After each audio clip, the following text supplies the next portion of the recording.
आप सभी को नमस्कार। आज मैं आप सभी के समक्ष हनुमान जी की एक कहानी लेकर आई हूँ कि प्रयागराज में हनुमान जी लेटे हुए क्यों हैं और इनके दर्शन के बिना संगम स्नान अधूरा क्यों माना जाता है। तो श्रवण करते हैं ये कहानी।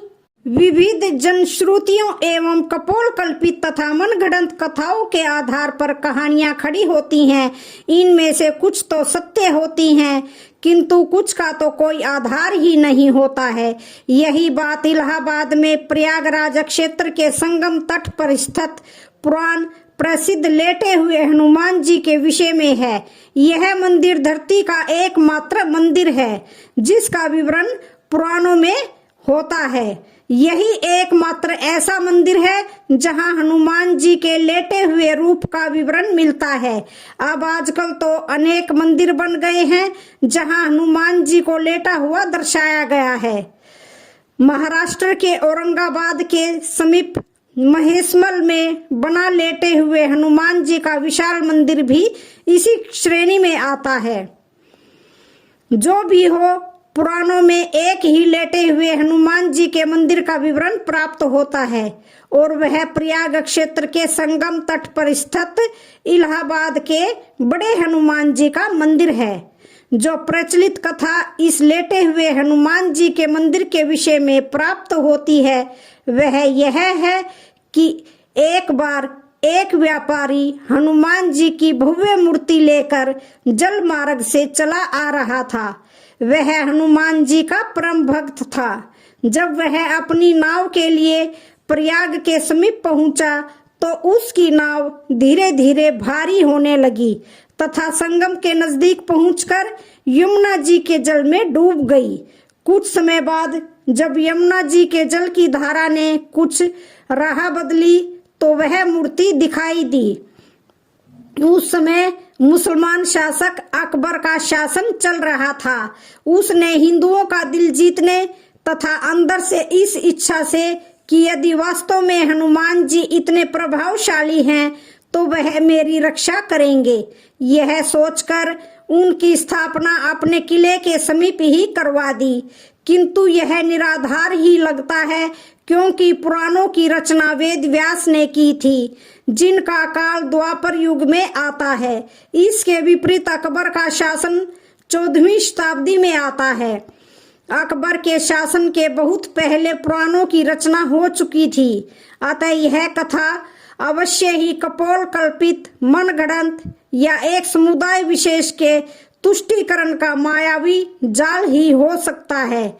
जो सबसे ज्यादा तार्किक, प्रामाणिक एवं प्रासंगिक कथा इसके विषय में जनश्रुतियों के आधार पर प्राप्त होती है वह यह है कि राम अवतार में अर्थात त्रेता युग में जब हनुमान जी अपने गुरु सूर्य देव से अपनी शिक्षा दीक्षा पूरी करके विदा होते समय गुरु दक्षिणा की बात चली। भगवान सूर्य ने हनुमान जी से कहा कि जब समय आएगा तो वे दक्षिणा मांग लेंगे। हनुमान जी मान गए, किंतु फिर भी तत्काल में हनुमान जी के बहुत जोर देने पर भगवान सूर्य ने कहा कि मेरे वंश में अवतरित अयोध्या के राजा दशरथ के पुत्र राम अपने भाई लक्ष्मण एवं पत्नी सीता के साथ प्रारब्ध के भोग के कारण वनवास को प्राप्त हुए हैं। वन में उन्हें कोई कठिनाई न हो या कोई राक्षस उनको कष्ट ना पहुंचाए, इसका ध्यान रखना। सूर्य देव की बात सुनकर हनुमान जी अयोध्या की तरफ प्रस्थान हो गए। भगवान सोचे कि यदि हनुमान ही सब राक्षसों का संहार कर डालेंगे तो मेरे अवतार का उद्देश्य समाप्त हो जाएगा। अतः उन्होंने माया को प्रेरित किया कि हनुमान को घोर निद्रा में डाल दो। भगवान का आदेश प्राप्त कर माया उधर चली जिस तरफ से हनुमान जी आ रहे थे। इधर हनुमान जी जब चलते हुए गंगा के तट पर पहुंचे तब तक भगवान सूर्य अस्त हो गए। हनुमान जी ने माता गंगा को प्रणाम किया तथा रात में नदी नहीं लांघते, यह सोचकर गंगा के तट पर ही रात व्यतीत करने का निर्णय लिया। हनुमान जी के हृदय में अपने गुरु की आज्ञा पालन का संदेश घुमड़ रहा था। अतः उन्हें नींद भी नहीं आ रही थी। अतः वह आसन लगाकर ध्यानस्थ हो विचार मगन हो गए। इधर माया ने जब उन्हें ध्यान में देखा तो वह डर गई, क्योंकि यदि प्रातःकाल हो गया तो हनुमान जी अयोध्या पहुंच जाएंगे तथा प्रण के दृढ़ निश्चयी हनुमान जी अपना कार्य प्रारंभ कर देंगे। अचानक हनुमान जी का ध्यान टूटा। उन्होंने सोचा क्यों न रात सत्संग में बिताई जाए। यह सोचकर वह ऋषि भारद्वाज के आश्रम की तरफ चल पड़े। अब माया और भी निराश हो गई। हनुमान जी भारद्वाज ऋषि के आश्रम में पहुंचे। वहां वेद पुराण का व्याख्यान चल रहा था। हनुमान जी वहीं बैठकर कथा सुनने लगे। कथा में भारद्वाज ऋषि ने बताया कि कल यहाँ पर जगत के स्वामी तथा अयोध्या नरेश दशरथ के पुत्र के रूप में अवतरित भगवान राम गंगा को पार कर पहुंचने वाले हैं। हनुमान जी प्रसन्न हो गए। अभी उन्होंने गंगा पार कर अयोध्या जाने का विचार त्याग दिया तथा वहीं संगम के तट पर ही रहकर भगवान राम की प्रतीक्षा करने का निर्णय लिया। रात्रि कालीन आवश्यक कार्यों को पूरा कर हनुमान जी वहीं संगम के तट पर लेट गए और उन्हें नींद आ गई। इधर माया को अवसर मिला और उसने हनुमान जी को धर दबोचा। हनुमान जी घोर निद्रा में चले गए। इधर भगवान राम गंगा पार कर प्रयाग पहुंचे। उन्होंने हनुमान जी को सोते हुए देखा तथा उनको यह वरदान दिया कि इस सोए हुए हनुमान की मूर्ति के जो दर्शन करेगा उसे बिना किसी प्रयास के मेरी कृपा प्राप्त होगी। उस व्यक्ति को किसी तरह के भूत प्रेत या धोखा षड्यंत्र आदि का शिकार नहीं करना पड़ेगा। उसके सारे शत्रु अपने आप ही परास्त हो जाएंगे। इस तरह हनुमान जी को अमोघ वरदान देकर भगवान राम भारद्वाज ऋषि के आश्रम तथा अक्षय वट का दर्शन करते हुए आगे बढ़ गए। यह वरदान आज अक्षरश सत्य हो रहा है। इस पुराण प्रसिद्ध सिद्ध हनुमान मंदिर का दर्शन निश्चित ही समस्त बाधा कष्ट अरिष्ट आदि को शांत करता है।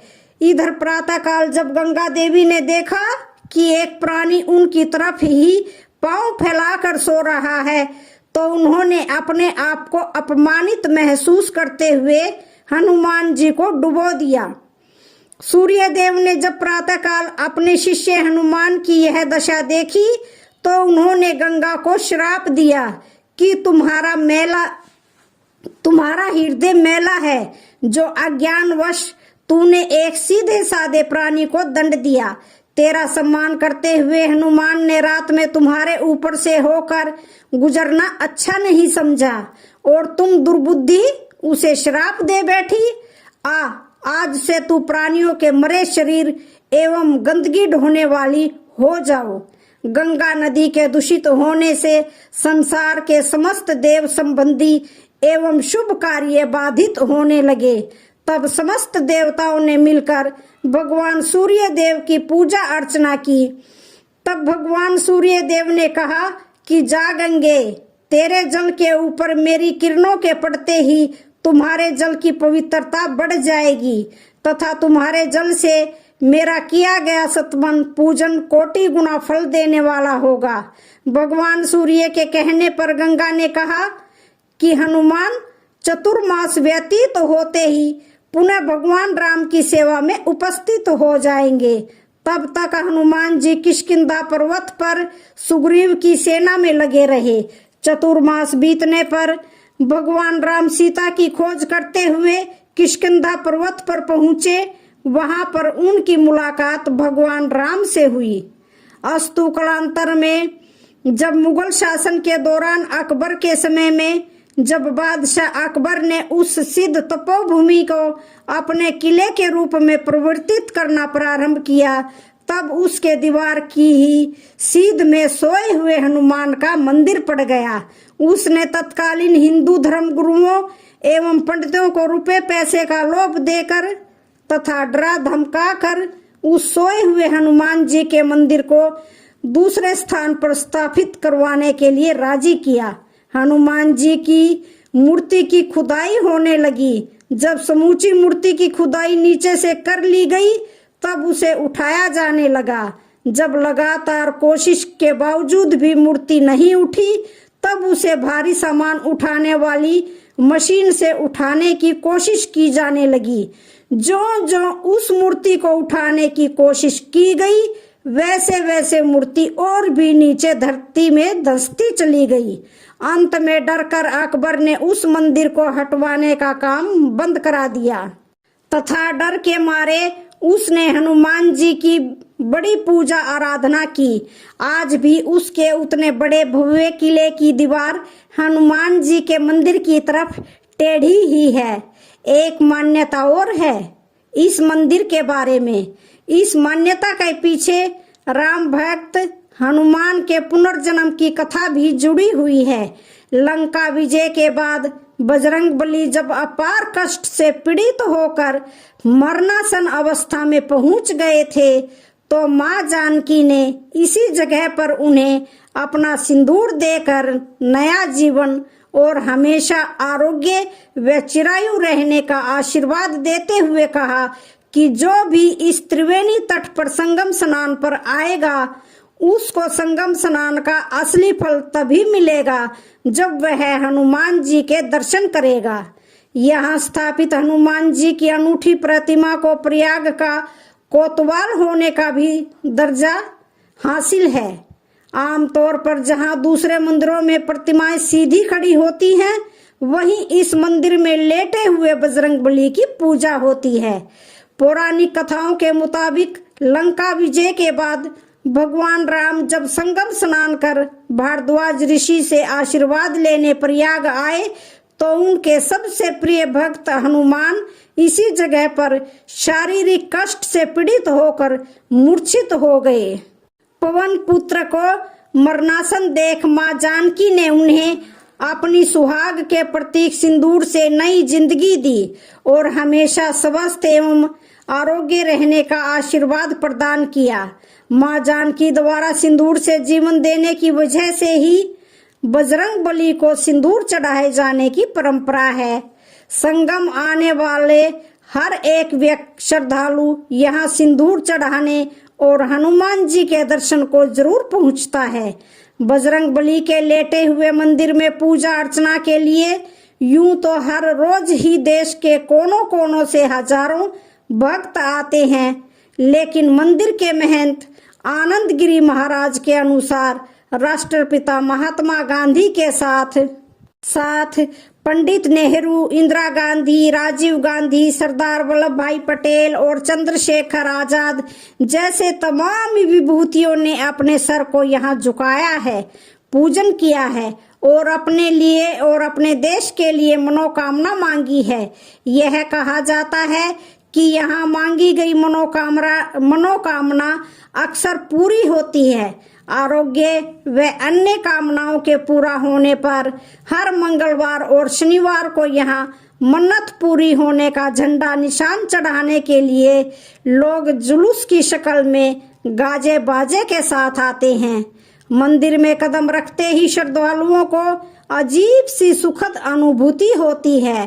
भक्तों का मानना है कि ऐसे प्रतिमा पूरे विश्व में कहीं भी मौजूद नहीं है।